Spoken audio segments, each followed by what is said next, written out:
తాకట్టులో ఉన్న బంగారం అమ్మాలనుకునే వారి ఇన్ఫర్మేషన్ ఇస్తే దాని వాల్యుయేషన్ బట్టి మీకు కమిషన్ కూడా ఇస్తుంది గోల్డ్ హబ్. తమ తల్లిదండ్రులు ఏదైతే ప్రొఫెషన్ని ఎంచుకుంటారో పిల్లలు కూడా ఆ రంగంలోనే సెటిల్ అవ్వాలనుకుంటారు. కానీ కొందరు మాత్రం అందుకు భిన్నంగా వ్యవహరిస్తుంటారు. గంధపు చెక్కల స్మగ్లర్ వీరప్పన్ బిడ్డ అయిన విద్యారాణి మాత్రం తన తండ్రికి భిన్నంగా న్యాయవాదిగా మారి సమాజంలో మంచి గుర్తింపు పొందింది.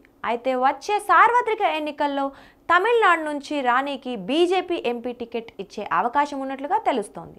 గంధపు చెక్కల స్మగ్లింగ్, వేటాడటం ఇంకా చాలా అనైతిక చర్యలతో బహిష్కరణ ఎదుర్కొన్న కుటుంబం నుంచి వచ్చిన రాణి తనకంటూ ఒక కొత్త మార్గాన్ని ఎంచుకొని సామాజిక కార్యకర్తగా మారింది. న్యాయవాది నుంచి రాజకీయ నాయకురాలుగా మారిన రాణి ఎంతో దూరం ప్రయాణించి సమాజంలో ఎందరికో స్ఫూర్తిగా నిలుస్తున్నారు. తన కుటుంబంతో ముడిపడి ఉన్న నెగటివ్ ఇమేజ్ను తొలగించే ప్రయత్నంలో రాణి మైసూర్లో పేదల కోసం ఒక పాఠశాలను కూడా స్థాపించింది.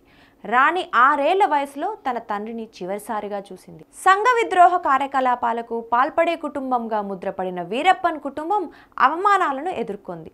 వీరప్పన్ ఎన్కౌంటర్లో మరణించిన తర్వాత ఆ కుటుంబం బంధువులకు దగ్గరైనప్పటికీ ఎక్కువ కాలం ఉండలేకపోయారు. ఆ తర్వాత అతని కుటుంబ సభ్యులు ఊరికి దూరంగా వెళ్లాల్సి వచ్చింది. అయితే ఇదే సమయంలో ఎంటర్టైన్మెంట్ సంస్థలు, రాజకీయ నాయకులు వీరప్పన్ జీవితంలోని నెగటివ్ అంశాలను క్యాష్ చేసుకోవడానికి ప్రయత్నించారు.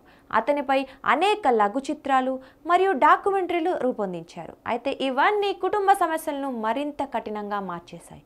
అయితే విద్యారాణి మాత్రం మచ్చ లేకుండా ఉండేందుకు అన్ని ప్రయత్నాలు చేసింది. వీరప్పన్ ఎన్కౌంటర్ తర్వాత అతని కుటుంబం వివక్షను ఎదుర్కొంది. ఈ కారణంగానే విద్యారాణి అన్ని అవమానాలను తట్టుకొని న్యాయవాద వృత్తిని అభ్యసించి న్యాయవాదిగా అయ్యారు. 2020లో బీజేపీలో చేరి బీసీ మోర్చా తమిళనాడు రాష్ట్ర ఉపాధ్యక్షురాలిగా నియమితులయ్యారు. 2021 అసెంబ్లీ ఎన్నికల్లో పోటీ చేయనప్పటికీ సార్వత్రిక ఎన్నికల సమయంలో ఆమె